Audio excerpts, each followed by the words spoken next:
10 दिन के लिए प्रेरित करें कि वो 10 दिन धर्म की आराधना में निकालें, दिन भर धर्म करें और रात में अपने घर पे आके भले ही सो जाएं, कोई बात नहीं। थोड़ा बहुत अगर उन्हें बिजनेस करना भी पड़े तो वह अपने कुछ समय दिन में निकाल के भी कर सकते हैं, लेकिन अधिक समय हमें धर्म के लिए देना चाहिए। ऐसा विचार करना आपके लिए क्या होगा? ये आपका प्रभावना होगा, है ना। अब ये जिम्मा आपका है, जितने सम्यक दृष्टि बन गए हैं उनको ये प्रभावना करना है, ठीक है ना। अब देखो, कोई भी एजेंट तैयार होते हैं तो फिर उनसे काम भी तो लिया जाता है? अब आपने इतना सीखा है, पढ़ा है, तो अब आपको इस तरह की ही भावना दूसरों में प्रेरित करना। अपने मंदिर में जो हम करेंगे उससे कई गुना लाभ हमें वहाँ मिलेगा जहाँ पर हमें देव, शास्त्र और गुरु तीनों का सानिध्य मिलेगा। केवल मंदिर में देव शास्त्र मिलेंगे और वह भी आपके लिए मौन रहेंगे, आपके लिए कोई भी ज़्यादा लाभ नहीं दे पाएंगे। लेकिन जहाँ पर तीनों का सानिध्य होगा उसमें सबसे ज़्यादा लाभ क्यों मिलेगा? क्योंकि आप उस समय पर प्रभावना अंग का एक बहुत बड़ा कारण बन रहे होंगे। आपका वहाँ पर उपस्थित रहना ही प्रभावना अंग के लिए कारण होगा, और आपके अंदर वहाँ पर बैठ कर के अहम नहीं आएगा, लेकिन अपने मंदिर में लग कर के आपको अहम आ सकता है। तो कहीं इनडायरेक्टली आप अपने अहम की पुष्टि तो नहीं कर रहे हैं? सुन रहे हो? जो काम आपको करना है वह अगर सामूहिक रूप में आप करने की इच्छा करेंगे तो आपके अंदर का वह सम्यक दर्शन और पुष्ट होगा, और अपना अपना करने की कोशिश करेंगे तो उससे आपके सम्यक दर्शन को कोई ज़्यादा लाभ मिलने वाला नहीं है। वो आपकी एक आदत में शुमार हो जाएगा और उससे ज़्यादा कुछ नहीं होगा। तो ये चीज़ समझने की है। बिना समझे हमें धर्म का लाभ नहीं मिलता, बिना समझे किसी भी विद्या का कोई लाभ नहीं मिलता। इसलिए यदि हमें मनोबल मिला है, माने विचार करने की अगर शक्ति मिली है, तो हमें उसका उपयोग करना चाहिए। मंदिर में रह करके आपके मनोबल का कोई उपयोग नहीं होता है। आपके मनोबल का उपयोग कहाँ होगा? यहाँ बैठ करके ही होगा। आपकी विचार क्षमता बढ़ेगी, सोचने समझने की क्षमता बढ़ेगी, ज्ञान बढ़ेगा। कहाँ बैठ करके होगा? मंदिर की पूजा में स्वाहा स्वाहा करने से कुछ नहीं होगा। वो तो जो उसमें लिखा है वो आपको पढ़ना है, और इस थाली का द्रव्य एक आगे थाली रख करके उसमें बस डालते जाना है? जो हमारे अंदर और नया विशुद्धि आना चाहिए, जो विचार आना चाहिए, वो तो हमें तभी मिलेगा जब हम कुछ नया सीखने की कोशिश करें।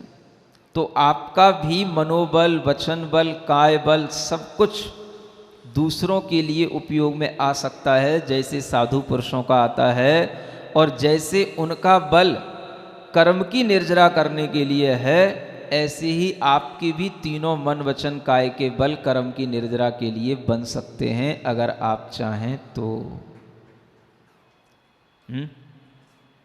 घर में बैठे हुए व्यक्ति को भी साधु कहा जाता है। आप भी साधु कहलाए जा सकते हैं। कहलाते नहीं हैं? जब व्यक्ति निर्मल परिणामों से अपने लिए अच्छे विचारों से धर्म करने लगता है और अच्छे अपने मन वचन काय के व्यवहार करने लग जाता है, तो कहने में आता है, देखो ये घर में कैसा साधु पुरुष है। बलम विधेर विदग्धाय। अपने बल का उपयोग किसमें करो? कर्मों को जलाने में करो, और दूसरों के लिए भी उसकी प्रभावना मिले, इसलिए अपने अंदर भी प्रभावना अंग को और बढ़ाने में करो। फिर आगे कहते हैं, परार्थाय च विरहति। ऐसे साधु पुरुषों का अगर विहार होता है तो वह तो परार्थ है, माने पर उपकार के लिए ही होता है, पर कल्याण के लिए ही होता है। क्या समझ आ रहा है? जहाँ जहाँ विहार होता है वहाँ वहाँ पहुँच कर के वहाँ के लोगों को एक नई नई चेतना मिलती है, तो यही उनके लिए परार्थ होता है, यही पर कल्याण होता है। अगर विहार नहीं होता तो एक स्थान से दूसरे स्थान पर जाना भी नहीं होता। विहार नहीं करते तो चलते चलते दिल्ली कैसे आते हैं? बिना चले हुए दिल्ली कैसे आते? और दिल्ली नहीं आते तो आप लोगों के लिए इस तरह से धर्म आराधना करने का मन कैसे बनता? पर कल्याण की भावना से ही आना होता है गुरु का, साधु का। और जब ये दिखाई दे कि पर कल्याण में लोग पर कल्याण करना की भावना से जो है वो अपना स्व कल्याण करना नहीं चाहते हैं, तो फिर क्या लगेगा कि यहाँ पर विहार करके आए तो, लेकिन जो लाभ मिलना चाहिए था वो लाभ नहीं मिला। तो साधु का विहार किसके लिए हो रहा है? साधु आपके यहाँ आया है, क्यों आया है? और आप ही जो है घर में बैठे बैठे अपने मंदिर में ही बैठे बैठे सब अपना कल्याण कर लोगे तो फिर हमारे आने का मतलब ही क्या रह जाता है? तो जो कुछ भी है वो सब आपके लिए है, लेकिन आप उसको समझने की कोशिश करें। जो लोग ये कहते हैं क्या हमारे मंदिर सूने रहेंगे? क्या सुन रहे हो? हम उनसे पूछते हैं कि मंदिर क्या आपसे ही भरते हैं? मंदिर में सूना रहने का भी भाव नहीं होना चाहिए, लेकिन मंदिर में ये तो सोचना चाहिए कि जैसा ये मंदिर है वैसा ही हमारा वह भी तो मंदिर है जो जापानी पार्क में लगने वाला है। वो आपका मंदिर नहीं है। इसमें अपना पराया क्या होता है? ये कौन सी मानसिकता है? ये तो और सम्यक दर्शन में दोष लगाने वाली बात है।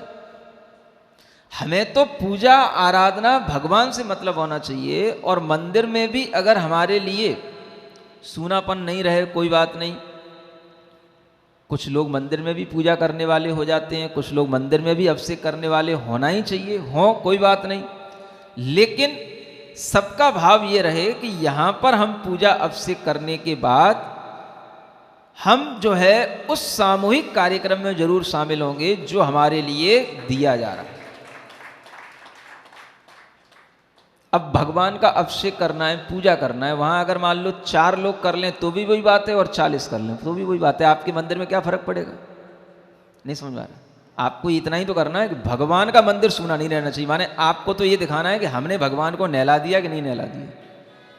तो भगवान को तो नहलाना है, भगवान की वेदी पे पूजा हो जाना चाहिए। अब चाहे वहां पे 4 लोग कर लें, चाहे 2 लोग कर लें, चाहे 1 लोग कर ले, वो तो बस आपको तो इतना नेक करना है। इसका मतलब ये हो गया ना, आपके मन में भावना क्या है कि भगवान का मंदिर सूना नहीं रहना चाहिए, माने वेदी पर भगवान की पूजा होनी चाहिए और अभिषेक होना चाहिए। तो ठीक है, 2 लोग 4 लोग मिलकर के भगवान की पूजा कर लो, अभिषेक कर लो।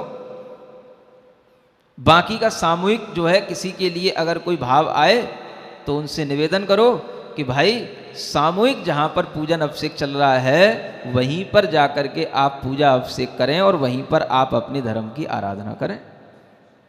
क्या दिक्कत है? मंदिर भी सूने नहीं रहे, भगवान की भी अभिषेक पूजन हो गई, और जो है आपका भी काम हो गया, और जो सामूहिक प्रभावना का काम है वो भी हो गया। और वैसे दिन भर तो मंदिर क्या रहते, दिन भर मंदिर में बैठे रहते हो, दिन भर मंदिर सूने नहीं रहते हैं?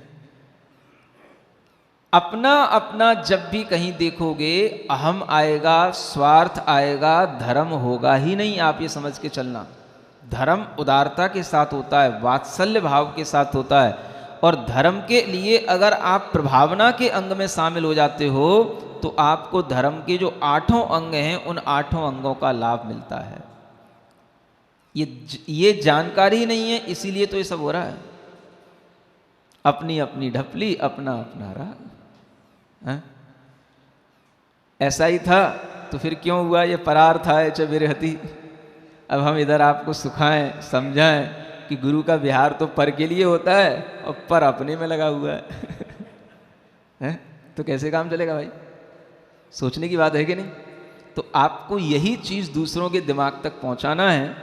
हो सकता है दिल्ली के लोग थोड़ा सा ज़्यादा पढ़े लिखे होने के कारण से कोई भी चीज़ को जल्दी नहीं समझ पाते हैं, क्योंकि जो पढ़ा लिखा व्यक्ति होता है ना, वो थोड़ा सा एक अलग ही भाव में जीता है, अलग अहम में जीता है। लेकिन जिए नेगेटिविटी के साथ ना जिए, है ना।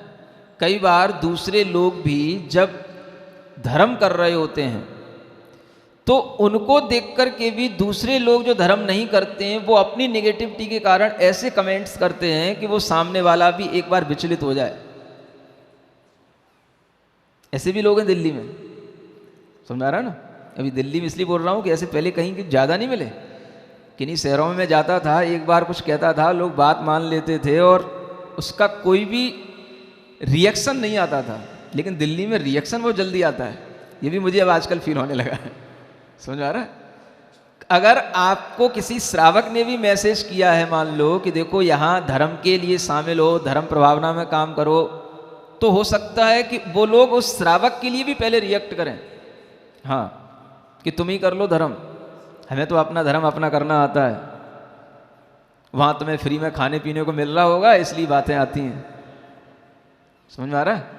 इस तरीके से भी लोग जब बातें करते हैं तो लगता है कि लोग यहाँ पर भी, जैसा मैं सोचता था कि दिल्ली के लोग मतलब अच्छे पॉजिटिव रहते होंगे, पॉजिटिव एनर्जी से भरे हुए होंगे, बड़े पढ़े लिखे होते हैं तो किसी बात को अच्छे ढंग से समझ सकते हैं। लेकिन जब ऐसे कमेंट्स मिलते हैं तो समझ में आता है यार दुनिया में सब जगह एक ही तरीके के लोग रहते हैं, कहीं कुछ नहीं है।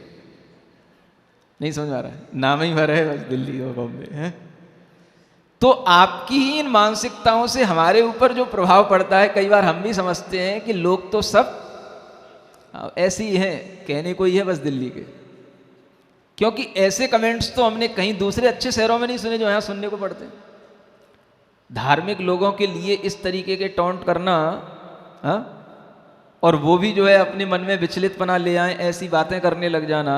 एक तो सामने वाला इसलिए कह रहा है कि आप धर्म के लाहन पे लग जाओ, और आपने ऐसी बात कर दी कि उसका ही धर्म उससे छूटने लग जाए, हैं।